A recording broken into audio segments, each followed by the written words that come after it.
Hello and welcome back to our Brighter Minds YouTube channel. So we often hear a word asset allocation in the financial media, whether it's on television or whether it's in news articles. So actually we often hear this word, but sometimes we get confused about the word ki what it is and why it is discussed so widely. तो आज की video जो है हमारी उसी को लेकर है. So in today's video we will discuss about what it is and why it is important. So let's start. So asset allocation is basically a kind of a strategy. ये एक तरीके की strategy है जहाँ पे रिस्क और जो भी रिवॉर्ड है उसको बैलेंस आउट किया जाता है. एसेट एलोकेशन के पॉइंट ऑफ व्यू से क्या है, डिफरेंट एसेट क्लासेस में जो भी इन्वेस्टमेंट अमाउंट होता है उसको स्प्रेड किया जाता है सो दैट कि रिस्क जो है वो मिटिगेट हो सके.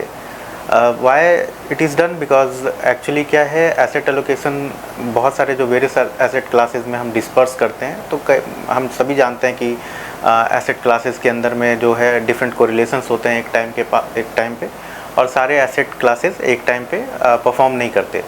तो rather than putting all your money in single asset उसको डाइवर्सिफाई करते हैं, उसको डिस्पर्स करते हैं सो दैट कि हमारा जो है वो बेटर रिटर्न, ऑप्टिमल रिटर्न निकल आए. एसेट एलोकेशन के पॉइंट ऑफ व्यू से जो है इम्पॉर्टेंस यही है बिकॉज जैसा मैंने डिस्कस किया, it's very difficult to predict the direction of an asset की कब ये एसेट जो है आउट परफॉर्म करेगी, कब ये एसेट अंडर परफॉर्म करेगी.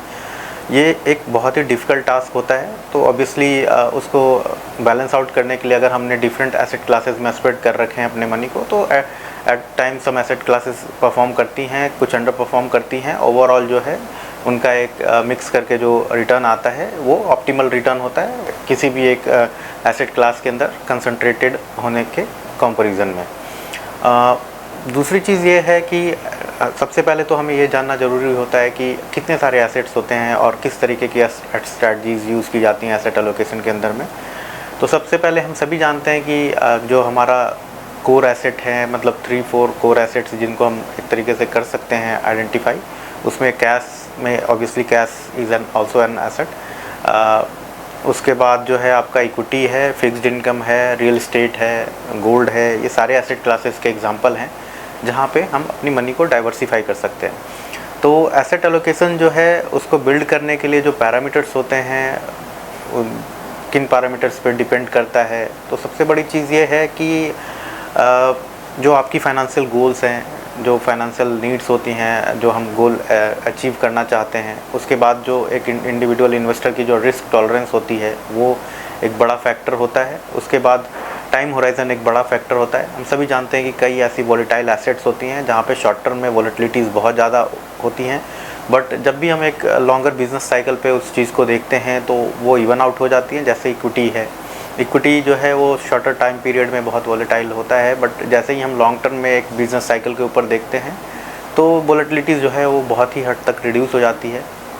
तो ऐसे केसेस में रिस्क टॉलरेंस एक बहुत इंपॉर्टेंट पैरामीटर बन जाता है कि हम कितना as an investor risk tolerate करते हैं, उसके हिसाब से हमारा एसेट का एलोकेशन उसके अंदर होना चाहिए. नॉर्मली जो एक यूज़ की जाती है एक उसमें ये है कि जो भी आपका एज है अगर हम 100 से उसको माइनस करते हैं तो दैट वॉट एवर कम्स वो हमारा इक्विटी के अंदर में या रिस्क की एसेट क्लास में होना चाहिए. पर्पस ये है कि जब भी हम किसी बहुत रिस्क लेस एसेट में जाते हैं तो वहाँ रिटर्न्स भी बहुत कम होते हैं. तो उसकी वजह से कई बार हमारे फाइनेंशियल गोल्स अचीव नहीं हो पाते. तो रिस्क को ऑब्वियसली लेना पड़ता है और रिस्क के हिसाब से हमें अपना एलोकेशन थोड़ा सी करना पड़ता है ऐसे एसेट्स में which delivers higher returns so that कि हमारा जो फाइनेंशियल गोल है वो भी साथ में अचीव हो जाए. ऑब्वियसली टाइम होराइजन एक बहुत इंपॉर्टेंट फैक्टर है. उसके बाद रिस्क टॉलरेंस भी है और रिस्क एंड रिवॉर्ड जो ऑब्वियसली उनको बैलेंस आउट करना बहुत ज़रूरी है. हम सभी जानते हैं रिस्क एंड रिवॉर्ड जो है एक ट्विन की तरह है, हमेशा एक साथ आते हैं डबल. उसके साथ किस तरीके से हम उसको नलीफाई कर सकते हैं रिस्क को और बैलेंस आउट करके हम ज़्यादा रिटर्न बना सकते हैं, यही एसेट एलोकेशन का मेन ऑब्जेक्टिव होता है. बहुत सारी स्ट्रैटेजीज़ जो हैं different type of asset allocation principle follow करती हैं. ऑब्वियसली वो भी इस चीज़ पे डिपेंड करता है कि हम किस तरीके से अपने फाइनेंशियल गोल को सेट कर रहे हैं और क्या अचीव करना चाहते हैं, एंड ऑब्जेक्टिव क्या है. तो जैसे कुछ स्ट्रैटेजीज़ के पॉइंट ऑफ व्यू से देखें तो कई ऐसे एज बेस्ड स्ट्रैटजीज होती हैं, जहाँ जैसे मैंने बोला 100 माइनस एज के हिसाब से तो एसेट एलोकेशन होना चाहिए। तो बेसिकली ये एज बेस्ड पैरामीटर पे चीज़ों को मेज़र किया जाता है। अगर हम गोल बेस्ड देखें तो गोल बेस्ड भी एसेट एलोकेशन होता है, जहाँ पे आपके गोल्स डिफाइंड होते हैं, उसके हिसाब से आप डिफरेंट एसेट क्लासेस में with in respect of time आप उसको अपने इन्वेस्टमेंट अमाउंट को पुट करते हैं। उसके बाद कई जगहों पे टैक्टिकल एलोकेशन होता है, शॉर्ट टर्म अपॉर्चुनिटीज़ दिखती हैं जहाँ हायर रिटर्न्स जनरेट किया जा सकते हैं, तो उस हिसाब से एलोकेशंस वहाँ पे ज़्यादा पुट कर दिए जाते हैं। कई जग इक्वल वेट एसेट एलोकेशन का मेथड भी होता है, जहाँ हम डिफरेंट एसेट क्लासेस में इक्वली डिस्पर्स कर देते हैं अपने इन्वेस्टमेंट अमाउंट को, सो दैट कि वो एक ओवरऑल बेटर रिटर्न दे। उसके बाद आप जो है डायनेमिक एसेट एलोकेशन भी होता है, उसके अंदर मूवमेंट्स होती हैं विद रिस्पेक्ट टू जो डायनेमिक्स है मार्केट की।